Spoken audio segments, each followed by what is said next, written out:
the newest nations in the world is the Republic of Indonesia, consisting of a number of volcanic islands in the Malay archipelago between Asia and Australia. The capital is Jakarta.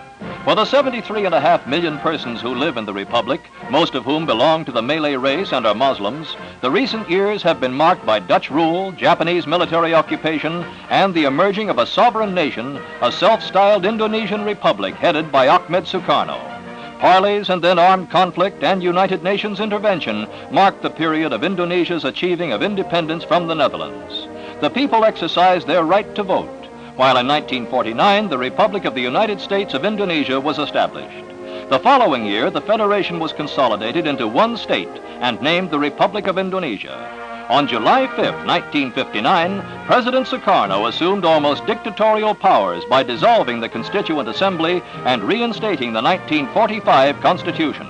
He took the combined post of head of state and head of government to overcome economic crisis without interruption or opposition.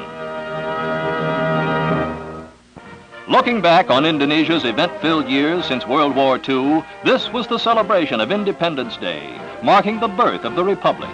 Your geography books will reveal amazing facts about Indonesia.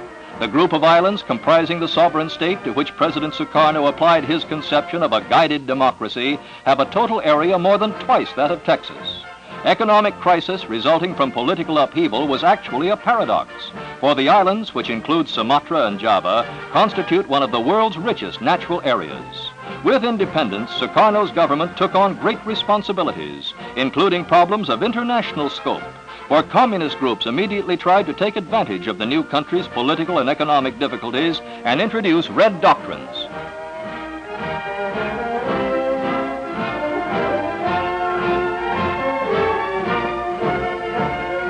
Thus went the tide of events during a brief but stormy period of history which saw Sukarno himself banished by the Dutch before the Federation was finally established and he took over the reins of government. President Sukarno became familiar to Americans as a world traveler. This was his arrival in Washington in 1956, where both the Vice President and Secretary of State welcomed Indonesia's leader and his young son.